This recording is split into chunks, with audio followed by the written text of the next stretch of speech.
Messieurs, dames, bonsoir et bienvenue pour cette nouvelle vidéo review de films. Vous en avez eu l'habitude, notamment avec les films Dragon Ball, les films Naruto, Naruto Shippuden, les films Dragon Ball Z également. Et aujourd'hui, nous attaquons les films One Piece. Alors je sais très bien que il risque d'y avoir très probablement encore des films One Piece, mais je pars du principe qu'à partir de One Piece Red, à part un miracle qui est peut-être encore un ou deux films, et tant pis, j'en ferai des vidéos individuelles pour chacun de ces films-là. Je me dis que One Piece a quand même eu 15 ou 16 films, hein, en comptant jusqu'à Red depuis 2000, donc c'est quand même beaucoup, hein, autant de films, un peu à l'instar de Dragon Ball qui en a eu 13-14, voire beaucoup plus avec Dragon Ball Super Broly et Dragon Ball Super Hero, dont je vous ai déjà fait une review. Donc je vais m'attarder sur chacun d'entre eux évidemment en parlant de son scénario, en parlant un petit peu de ses enjeux, très globalement qu'est-ce que j'en ai pensé, en parlant de sa réal, de sa musique, de son ambiance, etc. Vous savez que je suis également très bordelique sur ma manière de parler, donc je vais commencer à entamer un sujet, mais je risque de partir sur quelque chose de complètement différent. Par contre, je tiens à préciser, et je pense que c'est nécessaire avant qu'on démarre sur le premier film, de parler très brièvement du 8e et 9e film de One Piece. Pourquoi? Parce que je n'en parlerai tout simplement pas. Hein. Pourquoi? Parce qu'en fait ces films 8 et 9 de One Piece sont tout bonnement appelés Episode of Alabasta et Episode of Chopper. Le miracle des cerisiers en hiver, donc le nom de les noms de ces épisodes et de ces films, parce qu'ils sont bel et bien estampillés film 8 et film 9, sont tout simplement des redites, des réédits, des épisodes spéciaux, remaster de la série télé, hein, en plus. Hein. Donc je pense que beaucoup d'entre vous ont peut-être vu d'ailleurs ces épisodes, épisode of Nami, épisode of Skypiea, épisode of Mary également. En fait c'est des redites en version récente avec une nouvelle réalisation d'un bout d'arc ou d'un arc complet. Je vois pas l'intérêt d'en parler si ce n'est que ce sont que des redites de la série télé. C'est pour ça que je vais très grossièrement les skipper, hein, ces films One Piece. Voilà, ça c'était dit, comme ça ne soyez pas surpris que j'en parle pas. Nous allons pouvoir attaquer avec le premier film One Piece intitulé sobrement One Piece, le film. Tout simplement, hein, voilà, il n'y a pas plus simple comme titre, même si le titre anglais a choisi quelque chose d'autre. The Great Gold Pirate, donc le grand pirate doré, hein, c'est comme ça que c'est appelé, parce que ce scénario, donc ce film, on rappelle, un sorti dans les cinémas japonais le 4 mars 2000. Voilà, donc ça fait bientôt 23 ans que ce film est sorti. Hein. Donc le scénario nous raconte l'histoire d'un grand pirate qui s'appelle Wunan, qui cacherait un trésor quelque part, et seuls ceux qui possèdent la carte où est indiqué l'emplacement du trésor pourraient le retrouver. Et tous les membres de son ancien équipage ont été tués par un pirate complètement random qui veut juste le trésor. Hein. Sauf que vous vous rendez bien compte que les Mugiwara, et surtout Nami qui est très friand d'argent, ne va pas lésigner sur les moyens pour essayer de trouver le trésor en même temps que ces pirates. Donc ça va partir en baston général, de retrouver le trésor, tout en nous racontant un petit peu le background de Wunan pour qu'on s'accroche un petit peu au personnage, hein, de savoir qui il est, qu'est-ce qu'il a laissé derrière lui. On rencontre notamment un papy avec son petit-fils, le papy qui est vendeur et qui est cuisinier de soba en fait, hein, et on apprend très grossièrement que lui et Wunan étaient amis d'enfance, blablabli, blablabla, voilà, hein, très grossièrement comment se raconte le scénario. Niveau réalisation, qu'est-ce que ça vaut ? Eh ben, je suis extrêmement surpris pour un film de 2000, hein, parce que Shimizu Junji, excusez-moi, je ne vais pas écorcher le nom de ce monsieur. Il a fait un très très bon taf sur ce film One Piece. Voilà, c'est nécessaire de le dire, hein, très sincèrement, parce que la réal est vraiment très très propre. Je trouve qu'il a un aspect très cinématographique. Ils ont cherché une ambiance et une direction artistique qui sort un peu de la série animée qui était diffusée et qui l'est toujours. Hein, voilà, ça fait 20 ans que la série est diffusée. Donc oui, il proposait ses films en même temps que la série télé. Bon, chez nous, c'est arrivé beaucoup plus tard, mais voilà, je crois que ça appartient d'ailleurs de Strong World, que c'est arrivé chez nous, les films au cinéma, voire peut-être un peu avant, ou même peut-être après, avec One Piece Gold, mais on y reviendra, ou One Piece Z, voilà, mais on y reviendra quand on parlera de ces films-là, évidemment, hein. ça me semble important. J'ai toujours mes notes pour me rappeler un petit peu de ces films-là. Donc voilà, je notais que l'histoire de Wunan et de son compagnon, donc le vendeur de soba, est très intéressante. La raison pour laquelle Wunan est devenu un pirate, qui est très touchante, très intéressante. Les combats, bon, mis à part que bon, on fait apparaître des randoms méchants pour trouver le trésor, et que d'ailleurs chacun des pirates, c'est d'ailleurs tout le leitmotiv de tous les films One Piece, hein. Chacun des méchants a plus ou moins un fruit du démon différent. Dans ce film-là, c'est le fruit de la voix. Donc le mec, dès qu'il gueule, en fait, hein, ça fait une énorme onde de choc. Voilà, c'est un fruit du démon complètement pourri, mais il fallait lui donner un fruit du démon, donc on lui a donné un fruit du démon. Voilà. Passons au second long métrage, One Piece, le movie 2, un film 2, hein, l'aventure de l'île de l'horloge. Alors un film qui est tout de suite plus intéressant niveau scénario. Bon. Évidemment que ça reste tout à fait simplissime, hein, puisque encore une fois le leitmotiv des films One Piece reste tout le temps les mêmes. On découvre une nouvelle île, il y a des méchants, on extermine les méchants et puis point barre. Voilà, très grossièrement c'est comme ça que ça se passe. Toujours notre Shimizu Junji à la réalisation, sorti le 3 mars 2001. On a quelques méchants, les frères Trump, avec notamment le méchant, hein, qui a un fruit du démon, je crois qu'il a un fruit du démon ou pas. Je me trompe peut-être, hein, voilà. Mais ce qui est sûr, c'est que l'équipage se fait voler le Merry. Voilà, ils se font voler le Merry. Et ils font la rencontre des frères chapardeurs, Akis et Blodo. Et Blodo, voilà. Blodo, je me retrouve avec le nom, parce qu'il faut savoir que j'ai regardé ces films en VF également. VF toujours aussi excellente, il n'y a pas de problème, malgré plus tard des changements de casting pour la série animée qui se répercuteront également sur les films, qui ont toujours été dirigés par Toei Animation Europe. Voilà, un film très globalement correct au niveau de son scénario. Ah si, il a le fruit de la dissolution, le méchant, je crois. Ou l'un des sbires a le fruit de la dissolution. Je crois que c'est l'un des sbires. La meuf a le fruit de la dissolution, elle est capable de se transformer en liquide. Je crois c'est ça, à peu près. Au niveau de la réal, bon, c'est très propre. Très honnêtement, surtout qu'on est sur une île qui ressemble à une horloge, qui est tout en hauteur, en fait, hein, qui forme une espèce de pylône de cailloux, hein, finalement, qui forme une île qui semble un petit peu flotter dans les airs. C'est très sympa, et on a un gigantesque mécanisme d'horloge qui tourne sur lui-même, en fait, hein, qui forme c'est un gigantesque mécanisme fait en 3D.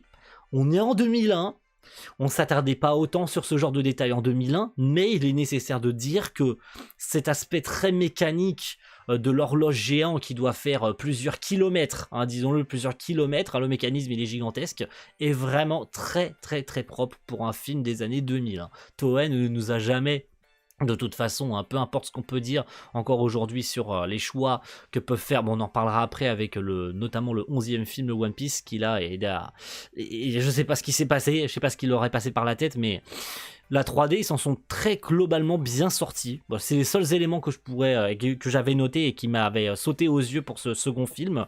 L'histoire des frères chapardeurs d'Akis et Blodo est très intéressante. De toute façon, on va toujours retrouver cette featuring du petit garçon, d'une histoire tragique sur une île pour une raison X ou une raison Y. C'est très sympa.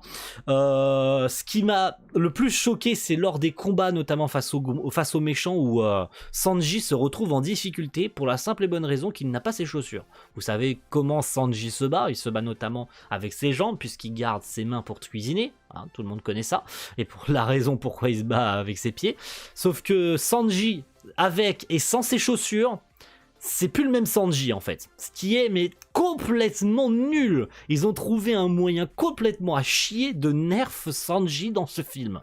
Mais par contre, quand Usopp lui donne ses chaussures, ah là Sanji il a pris 100 000 de power. C'est complètement con. Vous voulez me dire que c'est ses chaussures qui lui donnent sa force ? C'est ridicule. Enfin, franchement, à un moment donné, genre Sanji qui a les pieds en sang et qui est plus capable de se battre, mais par contre il met ses chaussures. Ses pieds sont toujours en sang, hein, mais il met ses chaussures, c'est bon, il est 100% power. Troisième film One Piece, le royaume de Chopper, l'île, l'étrange île des animaux. Un film plutôt drôle, un film plutôt mignon dans lequel, comme son nom l'indique, hein, Chopper va devenir le roi d'une île peuplée d'animaux et d'un petit garçon. On retrouve encore une fois cette featuring du petit garçon qui s'appelle Mobambi, qui a échoué sur l'île avec son papa qui s'est fait buter par un mec qui était également archéologue, parce que le papa de Mobambi était un archéologue qui venait sur cette île pour étudier la faune, la flore et trouver un soi-disant trésor qui se trouverait trouverait sur cette île et que le roi des animaux cacherait et que grâce au roi des animaux on peut trouver le trésor. Bref, voilà le leitmotiv du méchant de ce film, qui est lui aussi un archéologue qui veut trouver le trésor, blablabla, blablabla, vous avez compris, les Mugiwara vont se retrouver malgré eux entraînés dans ce bon bordel, ils vont se retrouver échoués même sur cette île d'ailleurs, disons-le, et puis un événement en emmenant un autre, Chopper va devenir le roi des animaux. Il va être forcé même d'ailleurs par Mobambi à rester le roi des animaux parce qu'il faut pas fuir, parce que c'est pas bien de fuir, faut porter tes responsabilités, arrête de fuir, arrête d'être un lâche.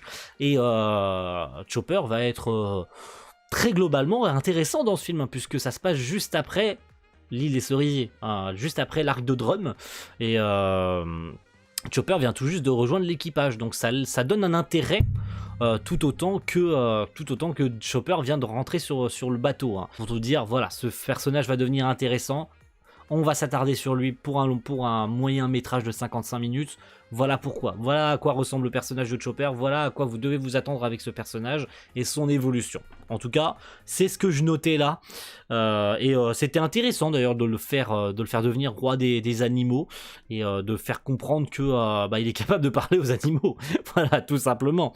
Et de donner tout aussi un intérêt au personnage de Mobambi, qui est tout aussi lâche que Chopper, parce qu'il a peur d'être blessé à nouveau, puisqu'il a été blessé, puisqu'il a cherché à protéger son papa, donc il a une très grosse cicatrice sur le torse. Donc le méchant, il s'appelle le comte Butler, qui donc réussit à récupérer le trésor, hein, vous vous en doutez, hein, qui cherche à manger en fait des cornes d'animaux, parce que ce serait soi-disant le trésor de l'île. Luffy évidemment lui pète la gueule, comme d'habitude, comme dans tous les films, hein.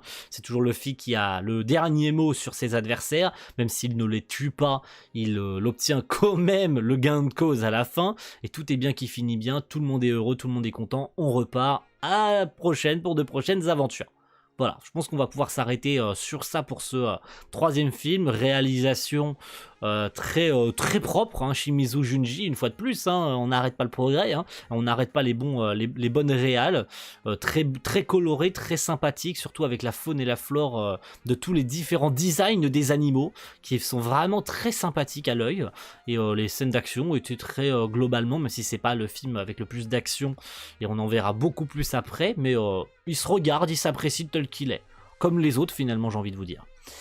Quatrième film, One Piece, une aventure sans issue, sorti le 1er mars 2003.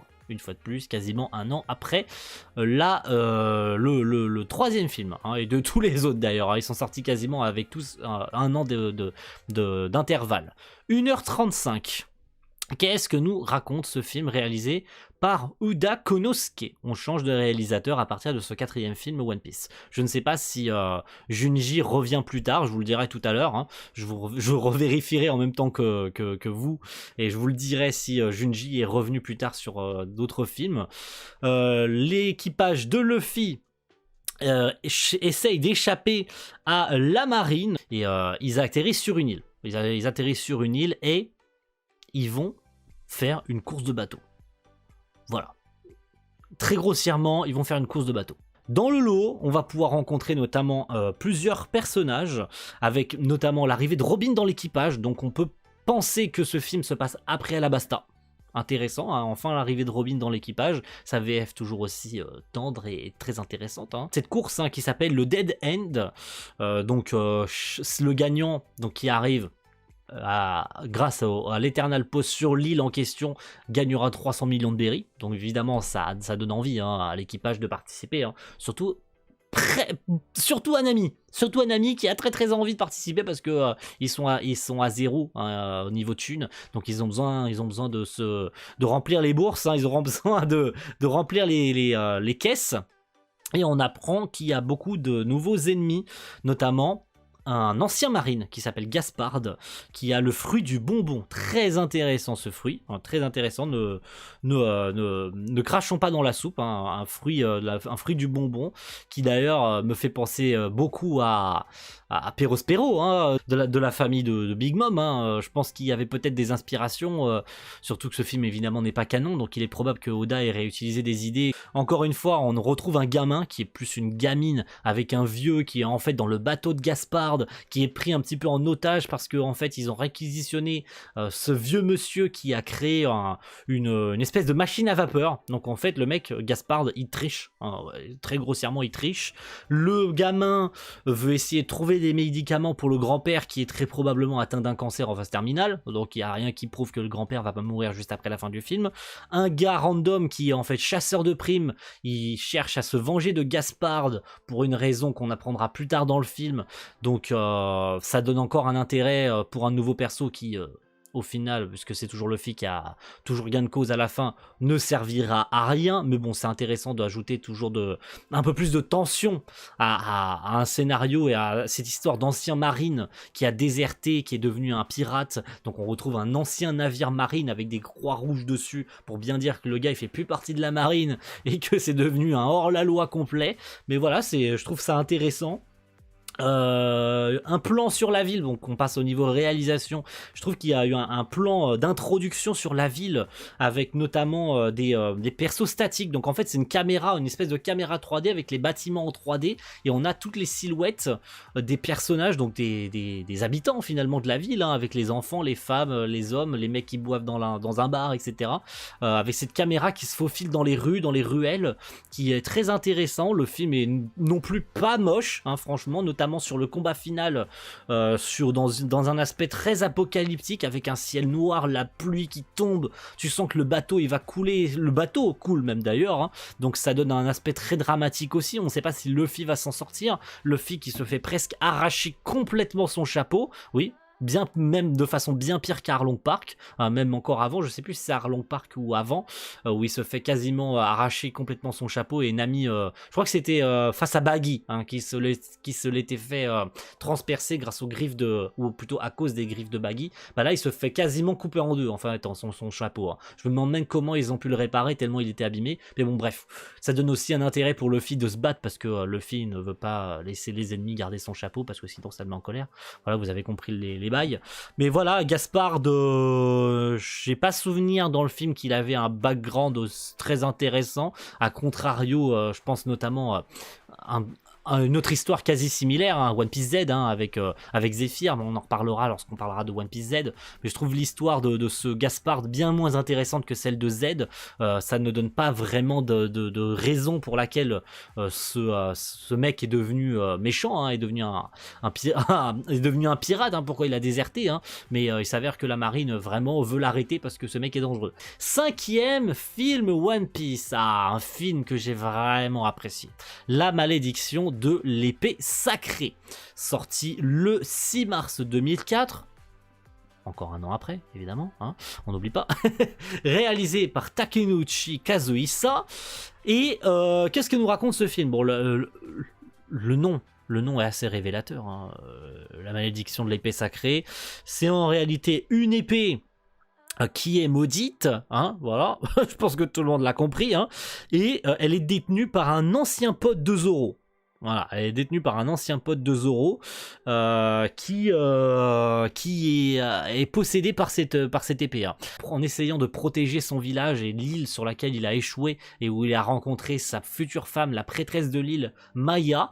Et Zoro va se faire un petit peu embobiner par Saga qui prétend que il faut faire les choses bien. Voilà, Zoro lui confie sa vie, hein, en fait, hein, tout simplement, hein, puisque en dormant sur le bateau, il a reçu de très très loin un espèce de poignard où était gravé son prénom, et en fait c'était un ancien couteau appartenant à Zoro. Donc il a compris tout de suite de qui il s'agissait, hein, et il a tout de suite répondu à l'appel et il est tout de suite allé le voir en abandonnant complètement l'équipage, évidemment, hein. Équipage qui a cherché à éviter à la marine, donc il s'est retrouvé quasi en plein milieu de l'île, qui a fait la rencontre de Maya, évidemment, qui se sont fait repousser parce que les pirates ils sont méchants, donc dégagez de notre village, blablabla, a affronté évidemment Saga plus tard en essayant de trouver un moyen de le sauver, hein, de cette épée, et de le libérer de cette malédiction.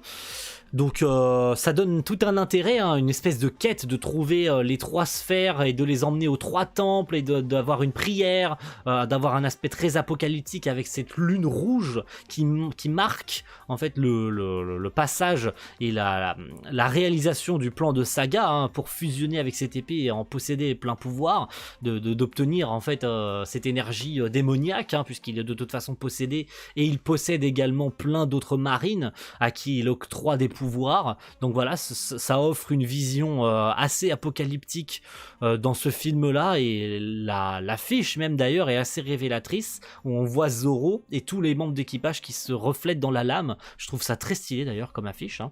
Même s'il y a mieux, mais franchement c'est très sympa, et en plus c'est pas n'importe quel sable, hein, c'est le Kitetsu, hein, dans lequel il se reflète, à moins que ce soit le Yubashiri, mais je me trompe peut-être, je crois que c'est le Kitetsu, hein. Et c'est d'autant plus révélateur que le Kitetsu est un sabre maudit. Vous avez compris le parallèle? Voilà. C'est fait exprès, hein. Je pense d'ailleurs qu'ils aient choisi volontairement cette affiche pour représenter ce film. Kazuhisa, il a pris la main sur cette série et sur ce film surtout, dans un aspect graphique très proche de celui de l'époque de Water 7. Alors je sais pas si Water 7 était déjà en réal, je pense que oui, parce que 2004, il me semble que c'était à partir de là, ou quasi un an après, à peine quelques mois après, Water 7 démarrait en animé, ce qui fait que on a une réal assez proche de ce qui sera sur la série animée pour Water 7, et c'est l'un d'ailleurs des meilleurs aspects que je trouve de One Piece à cette époque-là, vraiment cet aspect réalisation de Water 7, de Enies Lobby, qui est très sympathique. Après on est passé à quelque chose d'encore plus sympa, puisque voilà, le staff a évolué, les chara designers ont changé aussi, hein, Wano également, ça a encore changé, mais vous avez compris. Et cette époque-là est vraiment, personnellement, hein, moi qui regardais One Piece à l'époque, c'est l'une des époques où je regardais One Piece et où One Piece me plaisait le plus. J'ai passé un très très bon moment devant, et ces 1h35 sont passés à une vitesse, je les ai pas vus passer. Franchement, chapeau bas à Kazuhisa Takenouchi pour ce long métrage. Voilà. 6e film One Piece. Alors j'ai pas souvenir que ce film One Piece ait été très apprécié au sein de la communauté, n'hésitez pas à me le dire, peut-être que je me trompe complètement, parce qu'il est réalisé par un grand monsieur que tout le monde doit très probablement connaître pour ses longs métrages chez Studio Shizu, Mamoru Hosoda. Eh oui, on attaque les films les plus connus, hein, à partir de là.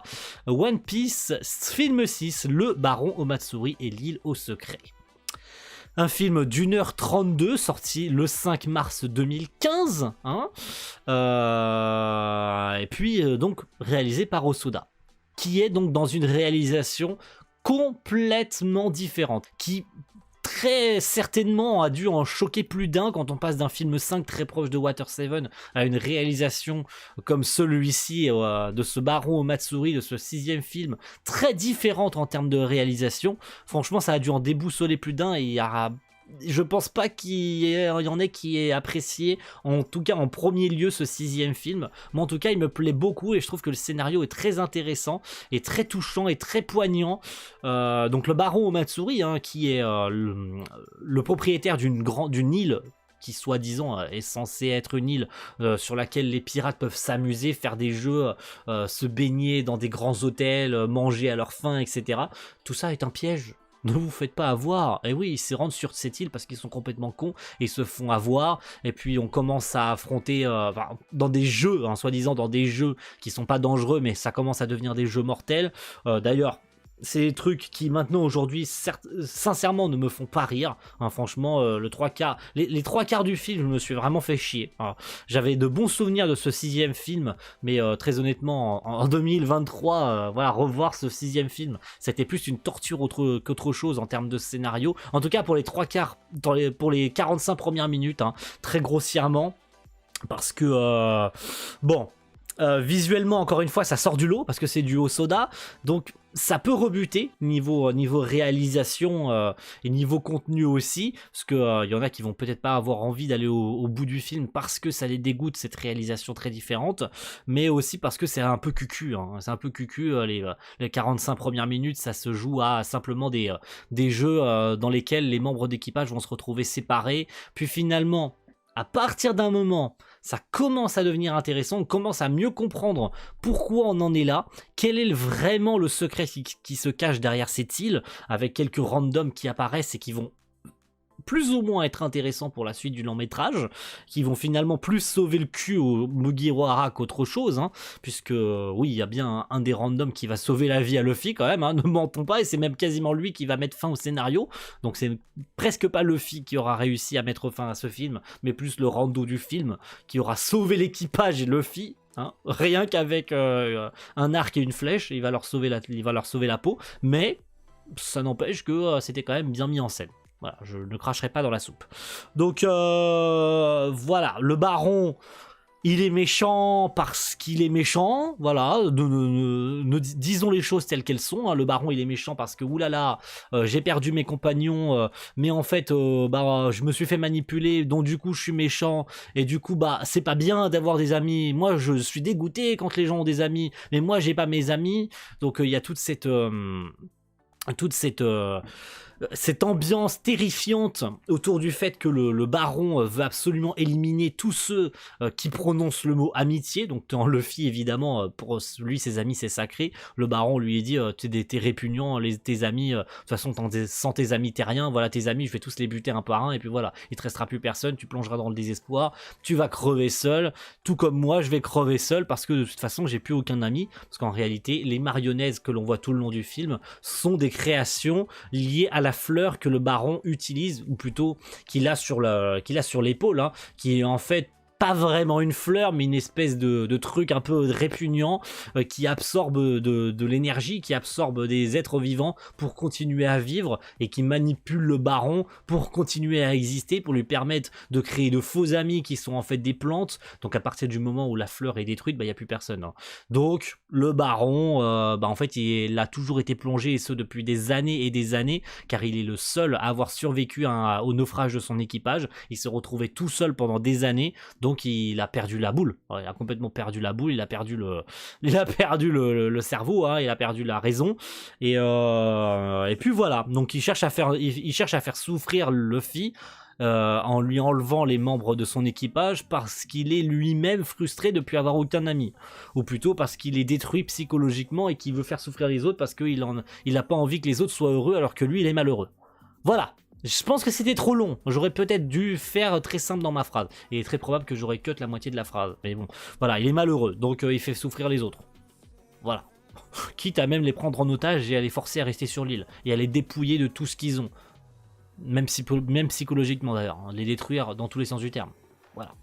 Mais il n'empêche que Luffy se retrouve quand même dans une merde. Voilà, il se retrouve dans une merde. Il se retrouve acculé, même à la perte de tous ses compagnons, hein, puisqu'ils se font tous absorbés par la fleur. Mais encore une fois, c'est le random frérot qui sauve tout le monde. Luffy n'est pas tout seul. Il y a des gens qui vivaient sur cette île en cachette, hein, qui se cachaient du baron pour empêcher de se faire buter, tout simplement. Et c'est grâce à eux que Luffy va réussir à se sortir de cette situation. C'est le rando qui tue la fleur et qui sauve tout le monde. Et donc Luffy qui met évidemment le dernier coup de poing fatal pour en finir. Et puis voilà. 45 minutes qui ne servent à rien pour entamer sur une trentaine ou une quarantaine de minutes restantes qui, elles, par contre, sont bien profondes, bien dark, bien... voilà, t'as peur, hein, t'as peur pour l'équipage et t'as peur pour Luffy. T'as vraiment toute cette tension. Tu te dis c'est fini, en fait, hein. Ils ressortiront pas vivants de ça et Luffy va également se faire buter. Finalement non, puisque le rando gars avec ses filles finissent par sauver la situation. Et puis voilà. Voilà, très grossièrement c'est ça le 6ème film One Piece. Vous pouvez sauter les 45 premières minutes et passer à ce qui commence à être intéressant, quand on commence à mieux comprendre ce qui se cache derrière cette île, en fait. Hein. Dès que le secret commence à être dévoilé, on commence à avoir de la tension qui se met en place. Hein. Mais sinon, vraiment les 45 premières minutes, c'est juste du pipi cacasse pas drôle. Voilà. En tout cas, c'est comme ça, moi, je l'ai vécu. 7ème film One Piece, le méca géant du château Karakuri. Un des films les plus mauvais de One Piece, vraiment j'en ai de mauvais, enfin c'est pas un mauvais souvenir, réalisé par Uda Konosuke, sorti le 4 mars 2006. Le méchant il pue du cul, franchement c'est inintéressant, il y a rien d'intéressant à voir dans ce film, si ce n'est cette histoire de 13 aspects japonais avec la grand-mère qu'il faut ramener sur l'île parce qu'on la rencontre complètement au pif au milieu de la mer et puis on la ramène sur son île, et puis son fils qui est en fait le bad guy du film qui pour une raison ou pour une autre, veut devenir le roi du monde parce que va te faire foutre. Voilà. Vraiment, le mec, il dit comme ça sort de son cul, tu sais même pas pourquoi. Il te dit qu'il veut devenir le roi du monde. On apprend. Allez, le seul truc intéressant, c'est vraiment l'aspect découverte du trésor qui serait caché sur l'île.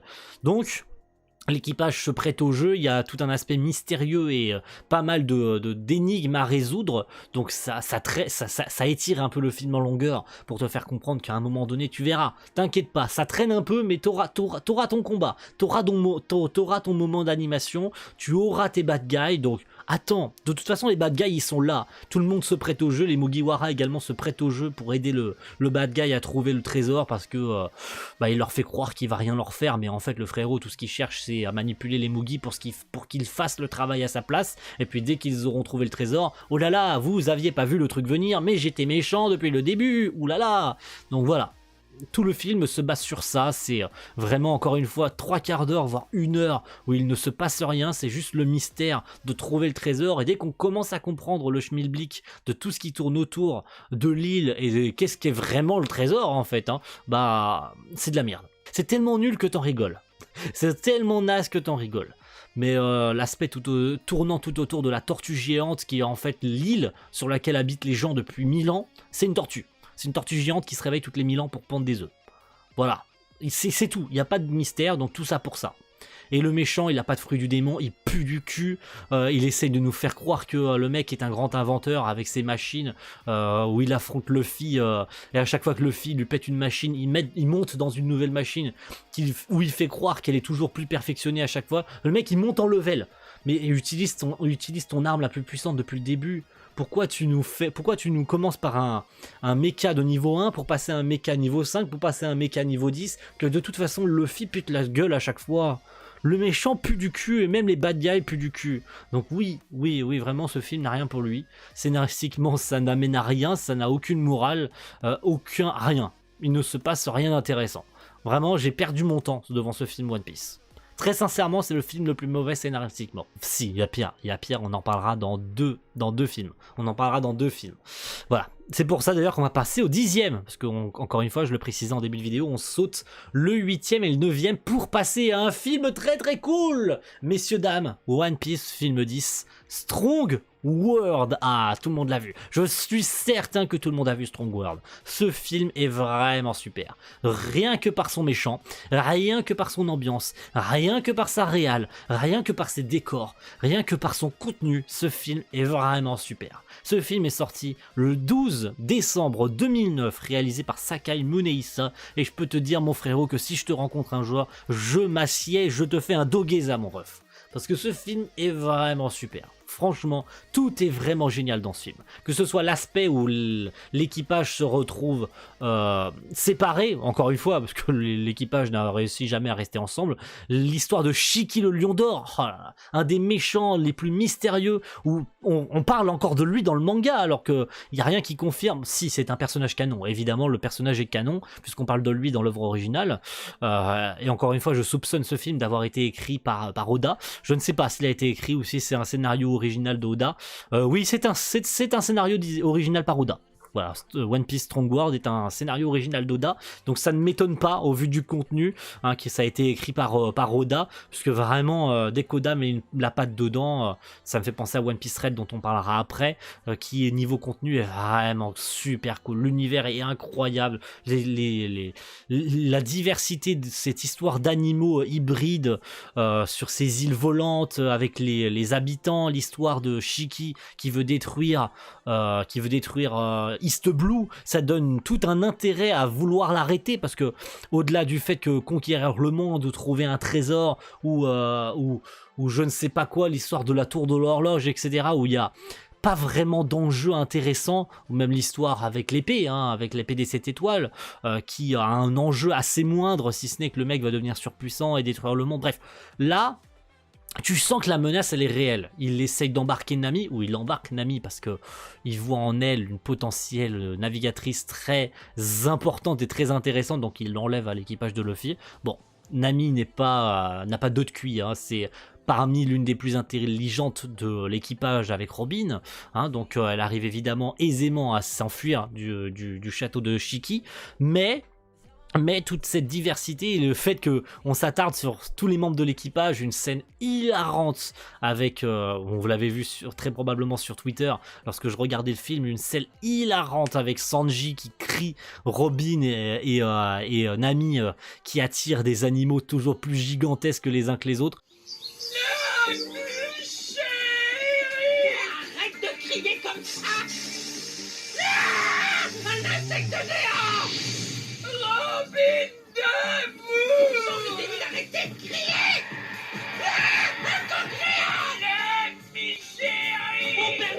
Vraiment, les décors incroyables de ce film, le combat final explosif, tout ça mène à un film tout bonnement génial. Et puis encore une fois, cette légende de Shiki, c'est quand même un mec qui s'est échappé d'Impel Down. C'est l'un des rares, si ce n'est le seul, avec Luffy plus tard, encore une fois, hein, avoir réussi à s'échapper d'une des la prison la plus sécurisée du monde de One Piece, hein, lui il a réussi à s'échapper en se coupant les deux jambes, ce qui fait de lui d'une légende vivante, hein, Shiki, hein.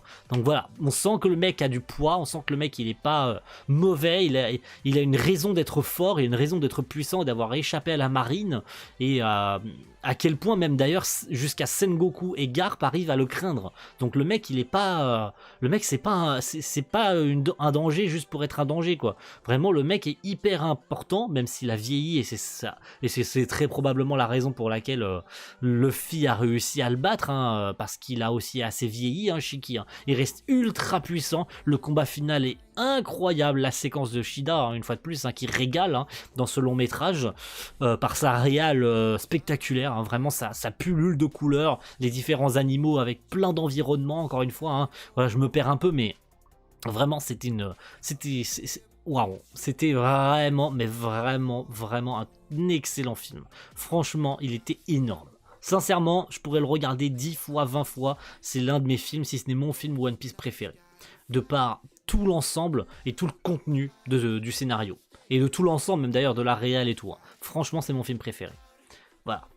Je pense que tout le monde est clair là-dessus, j'adore One Piece Strong World. Voilà, tout le monde est clair là-dessus. Maintenant, on passe à un film de merde. Voilà, on passe à un film de merde, le film One Piece 11, que beaucoup ne doivent pas connaître, que beaucoup n'ont très probablement pas vu, puisqu'en fait, il a jamais été édité, il est trouvable uniquement en VOSTFR, il n'a pas de VF, même si j'ai pas parlé de la VF de Strong World, qui est stratosphérique, hein. One Piece film 11, 3D Mugiwara Chase.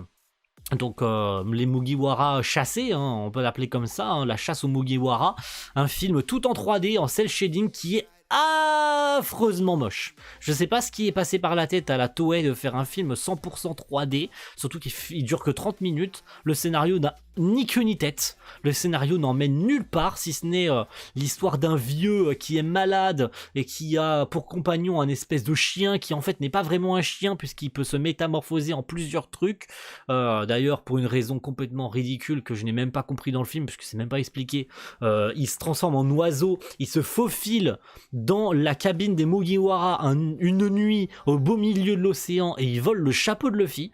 Pourquoi? Va te faire foutre. Mais voilà, ce film 11 n'a tout bonnement aucun intérêt, vous ne le trouverez pas en VF, vous STFR, mais voilà, vous pouvez le sauter, parce que ce film n'a aucune raison d'être visionné, et n'a aucune... tellement c'est mauvais, franchement, ça n'a aucun sens. Et surtout, comment tu peux oser appeler ça One Piece film 11, quoi, vraiment. Passons par contre aux 4 derniers films qui nous intéressent, et les films que tout le monde très probablement a vus, qui ont été diffusés au cinéma français. Eh oui, c'est bien, je le vois en face de mes yeux, je me suis pas trompé. Le premier film en France One Piece qui a été diffusé est One Piece film 12 Z, diffusé chez nous le 15 mai 2013, mais sorti au Japon le 15 décembre 2012. Voilà. Donc film 11 sorti en 2011 d'ailleurs. Alors, One Piece Z. Voilà. Non mais comment vous dire à quel point réalisé par Tatsuya Nagamine, que vous connaissez très probablement pour son intervention sur Dragon Ball, hein, parce que Nagamine il est quand même assez connu pour avoir réalisé Dragon Ball Super Broly. Et le film Gold, hein, du coup. Hein.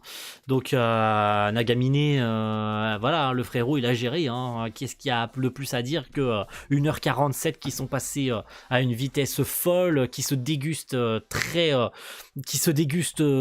une vitesse folle et qui se dégustent comme du petit lait. Hein. Franchement, ce film One Piece Z, avec toute l'histoire tournant autour de Zephyr, hein, Z, un ancien marine, comme je le précisais en début de vidéo avec Gaspard, son histoire à Z, elle est à des années-lumière. Tout ce qui tourne autour de Z est intéressant, le mec est important, parce qu'on nous dit quand même que Z, c'est un ancien instructeur de la marine qui a un background incroyable. Le mec, il a vécu, il a eu une femme et des enfants qui se sont fait buter par des pirates, donc il a perdu foi en la justice, mais il a quand même formé les généraux de la marine qu'on connaît, hein, que ce soit Akainu, que ce soit Aokiji, que ce soit Kizaru, et que ce soit même tout Smoker, etc. C'est lui qui a formé tous les généraux qu'on connaît dans la marine. Ce mec est ultra important et il porte un poids tout particulier rien qu'avec le nom de son propre film. Hein. Ce film est dédié à ce personnage et franchement, je dis bravo au réalisateur, je dis bravo également à Oda, je sais pas si c'est Oda qui a écrit le scénario, il me semble que c'est Osamu Suzuki qui a écrit le scénario de ce film-là. Je dis chapeau franchement à tout l'intérêt qui a été porté autour de Z et de la scène finale. D'ailleurs, on comprend pourquoi avoir choisi le nom de Z, parce que bah déjà c'est son nom, hein, Zephyr, hein, mais l'intérêt tout autour du personnage de vouloir détruire les pirates en détruisant les 3 endpoints qui sont 3 rivières de magma dans le nouveau monde, hein, voilà, puisqu'on est dans le nouveau monde hein, à partir de One Piece Z, et tout cet aspect encore une fois apocalyptique avec un artefact particulier qui s'appelle le Dinarok que Zephyr vole à la marine, et tu sens que c'est la merde, hein, tu sens vraiment que Zephyr, ce qu'il cherche à faire, c'est pas seulement détruire les endpoints, c'est pas seulement détruire les pirates, le mec il s'attaque aussi à la population, mais il se fait sa propre idée de la justice parce qu'il a plus du tout confiance à la marine, hein, il en a plus rien à foutre. Puis le mec est aussi condamné, hein, il est condamné à mourir d'une maladie, hein, donc le mec il est asthmatique et tout, tu sens qu'il a un appareil pour respirer. Il a aussi une futurine qui est extrêmement important, ce personnage a un flow en plus de fou furieux, hein, avec son bras tout en granit marin, et le combat final qui met fin également à la vie de Zephyr, hein, qui au final a une rédemption toute particulière lorsqu'il affronte Luffy pour lui faire comprendre que roi des pirates, mais si déjà t'arrives pas à battre un vieux qui est sur le point de mourir, tu n'auras jamais la force de devenir le roi des pirates, t'es juste un gamin qui a des rêves stupides. Et le dernier duel, le dernier combat qui met fin à la vie de Z dans une ambiance absolument...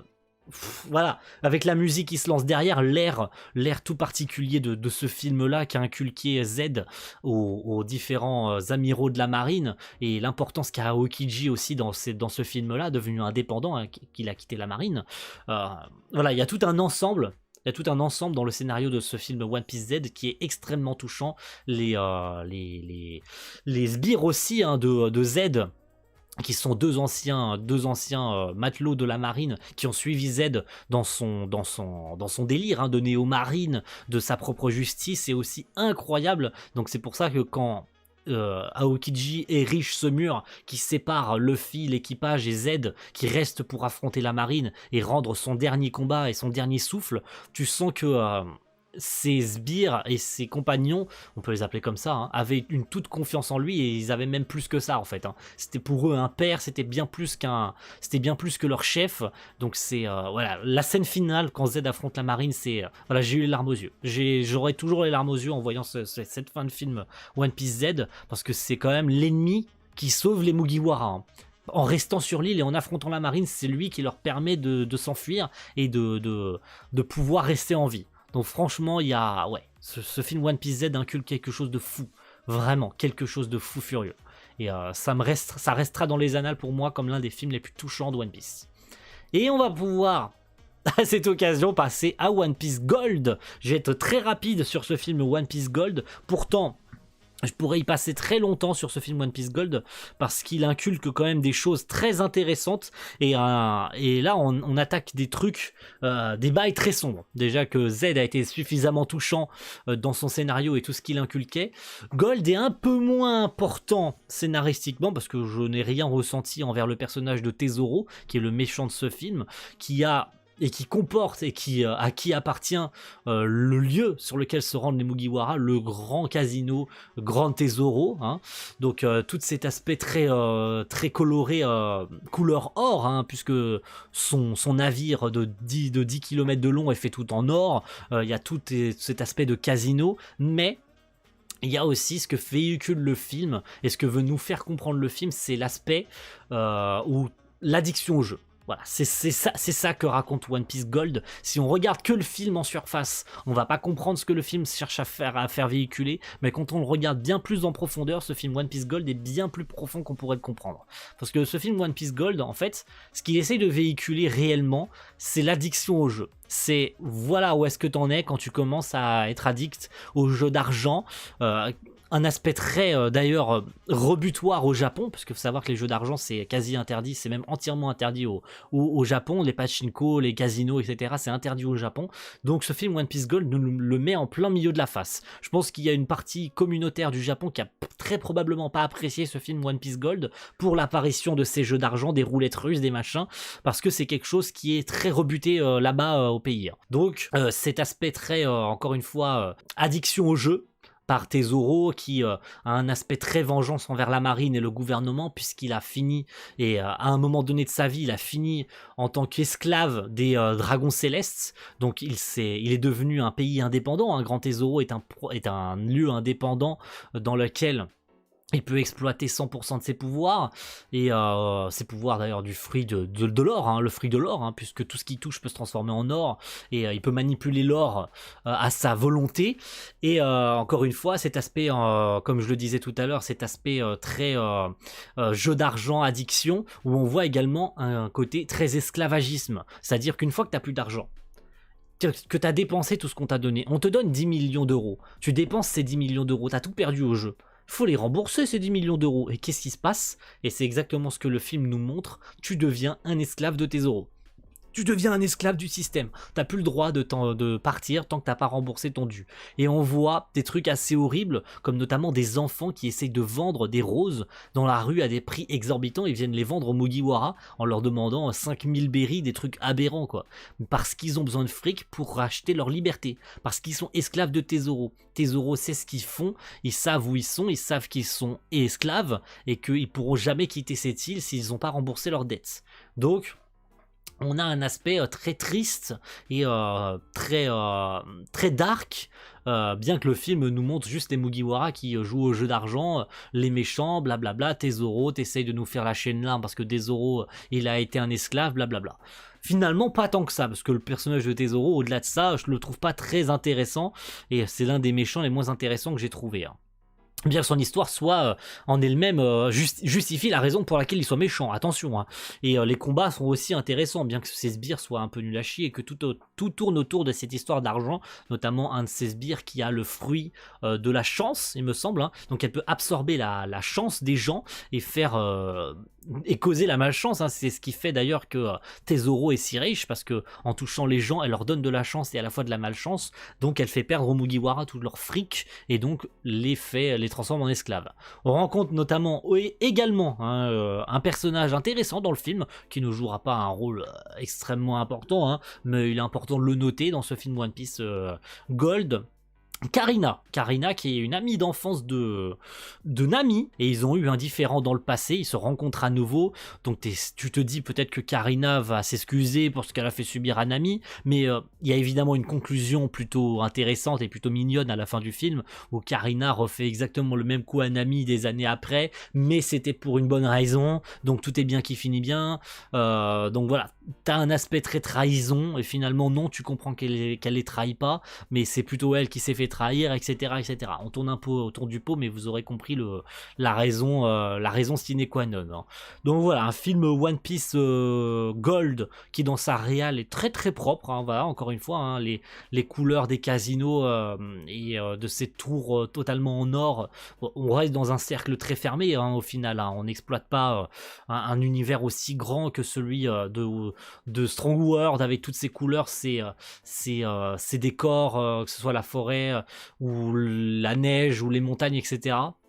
Là, on reste dans le casino, donc on a quelque chose d'assez pétant et de pétillant en termes de couleurs. Passons à l'avant-dernier film de One Piece Stampede, un film qui a fait beaucoup débat, un film qui a divisé la communauté. L'une partie qui était en mode c'est un film c'est un film incroyable, un film qui raconte un truc de fou furieux, et de l'autre côté, dont je suis plutôt de ce côté-là, les gens qui sont pas forcément mécontents, mais qui ont compris ce que voulait ce film, c'est-à-dire être un film fanservice.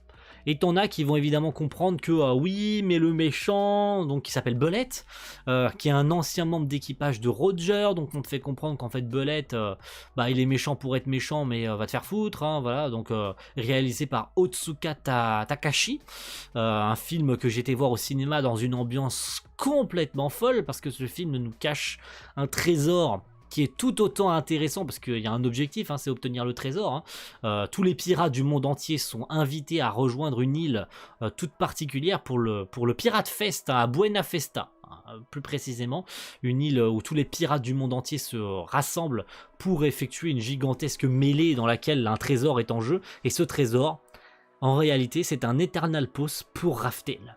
Et oui, et c'est un Eternal Pause pour Raftel, et vous vous en doutez, évidemment Luffy va le garder, enfin le gagner plutôt à la fin du film. Tout le monde se souvient, je pense que si vous n'avez pas vu One Piece Stampede, quittez cette vidéo, hein, parce que je vais spoiler à mort, mais Luffy éclate l'Eternal Pause, hein. Et ça a été l'une des scènes les plus spectaculaires du film.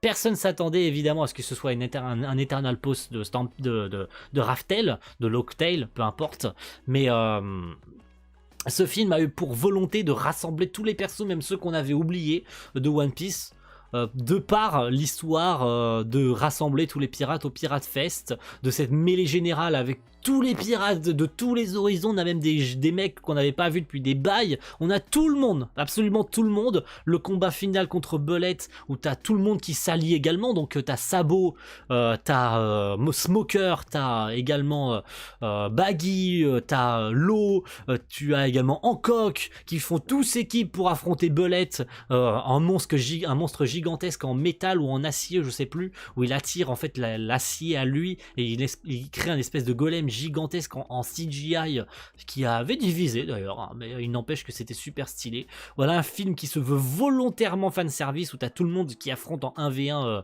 ou quasi tous en même temps Belette, qui se montre étrangement serein face à la génération terrible, mais voilà, la réal du film est spectaculaire, et volontairement ce film est volontairement fait pour être fanservice en fait, hein. C'est-à-dire qu'on balance tout un déluge de techniques les unes après les autres, tout le monde montre ses techniques spéciales, les persos qui sont censés se connaître mais qui se connaissent pas, je pense notamment à BG, hein, qui utilise son Big Phaser à un moment donné contre Belette, mais Luffy ça le surprend alors que ça devrait pas le surprendre. Ils se connaissent normalement à cette époque-là, puisqu'on en était chronologiquement, on en était à Whole Cake Island, il me semble, dans l'animé en 2019.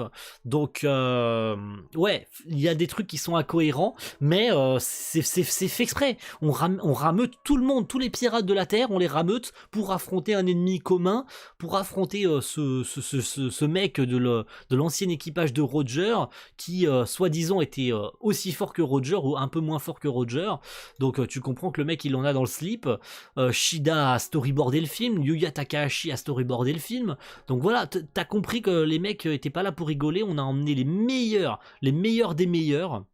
Sur ce film Stampede, on a emmené les meilleurs de la Toei pour te faire une explosion de Sakuga. C'est une démonstration spectaculaire de tout l'étendue des artistes de la Toei, dans une explosion de couleurs, que ce soit l'affrontement des Haki des rois de Bullet et de Luffy, que ce soit la transformation en Snake Man, que ce soit encore une fois le combat final avec le Bullet gigantesque en CGI, ou le Luffy en Gear Force qui lui pète la gueule. Il n'y a pas vraiment de morale derrière ça, si ce n'est l'Eternal Pause éclaté par Luffy dans une explosion de cris dans la salle de cinéma. J'ai jamais vécu une telle sensation de satisfaction dans une avant-première de film. Franchement, c'est l'une des avant-premières les plus incroyables que j'ai vécues de ma vie avec Dragon Ball Super Broly. J'ai vécu un moment incroyable. Franchement, j'aimerais revivre un moment pareil dans une salle de cinéma. C'était vraiment dinguissime. À un moment donné, on n'entendait plus le son. En fait, les persos parlaient, on n'entendait plus rien. À chaque fois qu'il y avait un perso qui apparaissait, ou encore une fois, ces fameuses scènes, que ce soit la scène du Haki ou la scène où il éclate l'Eternal Pause, où il dit à tout le monde, moi j'ai pas besoin de ça pour trouver Raftel, je la trouverai de moi-même. Et alors que c'était un artefact que tout le monde volait, hein, que ce soit Crocodile, que ce soit également Lucci du CP0, qui tous s'étaient convergés vers Luffy pour lui voler l'Eternal Pause, et il l'éclate devant leurs yeux pour leur dire eh ben non, vous l'aurez pas, parce que moi j'ai pas besoin de ce truc moi pour trouver Raftel.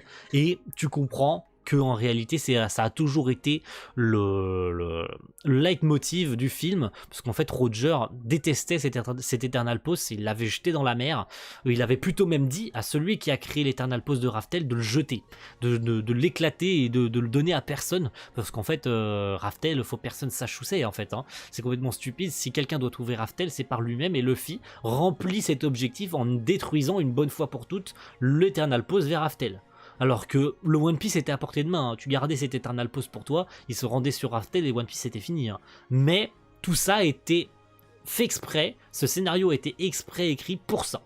Et le dernier film One Piece Red, hein, le film qui a une fois de plus divisé les foules, les pro-Shanks, les anti-Uta, les gens qui étaient pas contents parce que oulala c'était un film Disney, c'était pas un film One Piece, les gens qui avaient pas compris l'objectif du film alors qu'il avait été vendu exprès comme un film avec des musiques, les gens qui criaient sur Uta, qui insultaient Uta ou qui parlaient en plein milieu des chansons au lieu de nous laisser écouter les chansons en plein milieu de la salle de cinéma, je vous le dis, c'était infernal, hein.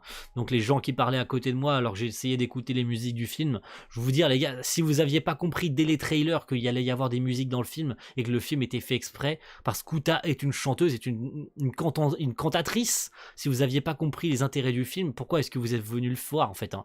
Je veux dire, vous le saviez en voyant les trailers que ce film était comme ça, pourquoi est-ce que vous êtes allé le voir au cinéma en sachant qu'il allait y avoir des musiques si c'est pour venir le voir et le critiquer après? Aucun intérêt les gars.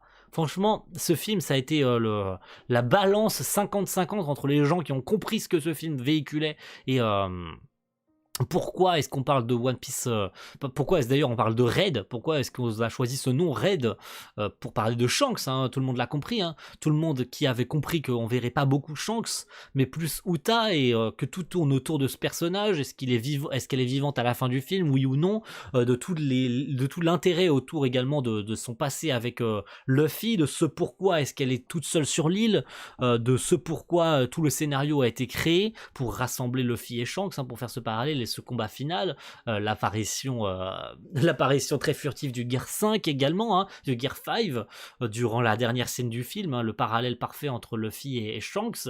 Mais voilà, ce film a un intérêt, mais il n'empêche que j'ai passé un bon moment devant. Je savais quelles étaient les intentions du film, mais il n'empêche que ce film est très bon dans l'ensemble. Évidemment, les musiques peuvent sembler un peu trop présentes, mais comme Uta a un pouvoir qui tourne autour de ça. Je veux dire, déjà les musiques ont un intérêt de par le choix de quand est-ce qu'elles apparaissent et pour quelles raisons ces chansons sont chantées. Vous voyez ce que je veux dire? Les chansons ont des paroles et ces paroles ont un sens. D'autant plus que ce soit la nouvelle ère ou la chanson de fin qui m'a rendu nostalgique et qui me rendra toujours nostalgique parce que j'écoute toujours les musiques d'Ado. Ado, le fait que ça ait rendu Ado extrêmement connu parce qu'elle chante extrêmement bien, aussi jeune, et de chanter aussi bien, voilà, ça a donné aussi une carrière à Ado, ça l'a fait connaître. Donc franchement, oui, ce film One Piece Red, je le trouve bien. C'est pas le film de l'année, mais il n'empêche que de pas avoir compris les intentions du film dès les trailers, franchement, c'est ridicule. Donc on s'est retrouvé avec une quantité faramineuse de critiques autour de ce film One Piece Red, de tout ce que le film essayait de raconter. Oui, mais ça s'appelle One Piece Red, on nous a vendu qu'il y aurait Shanks, mais en fait Shanks on le voit 3 minutes dans le film, mais vous le saviez en voyant les trailers du film, bordel de merde. Vous le saviez et vous avez joué ceux qui n'avaient pas compris. Mais soit vous avez fait exprès, soit vous êtes très con. Franchement, j'ai pas compris. Franchement, j'ai pas compris avec du recul, même après la sortie du film, hein, qui est sorti donc le 6 août 2022 au Japon et 2 jours plus tard chez nous, le 10 août. Donc j'ai été le voir d'ailleurs, je crois le 10 ou le 11 août, moi personnellement. J'ai pas été le voir en avant-première, mais j'aurais pu si j'avais voulu. Mais j'avais passé un bon moment, distribué chez Pathé. D'ailleurs, le Blu-ray sort très bientôt chez nous. Je me le procurerai hein, avec le Steelbook. Je vous en ferai peut-être une vidéo si j'ai l'occasion et que quand je recevrai le Steelbook. Et puis on verra bien. Mais en tout cas, j'ai passé un bon moment devant One Piece Red. Je vais pas passer 30 ans dessus parce que tout le monde a déjà suffisamment fait de reviews sur ce film One Piece Red. Et puis c'est pour ça qu'on va se laisser sur ça. Merci à tous d'avoir suivi ce film, enfin cette vidéo plutôt, excusez-moi. Cette vidéo de review de différents films One Piece. N'hésitez pas à me dire ce que vous avez éventuellement vu, si vous avez appris des choses sur les différents films que vous n'aviez pas vus, est-ce que ça vous a donné envie d'aller jeter un œil de par vous-même aux différents films que vous avez peut-être pas vus de vous-même. Je crois que tous les films sont disponibles chez ADN, également en Blu-ray pour certains, pas tous, mais chez Kana, sauf One Piece Red qui sera disponible chez Pathé au 1er avril de cette année. Et puis voilà, hein, très grossièrement, voilà. Merci à tous et rendez-vous très vite pour de futures vidéos. A plus tout le monde. Ciao, bye.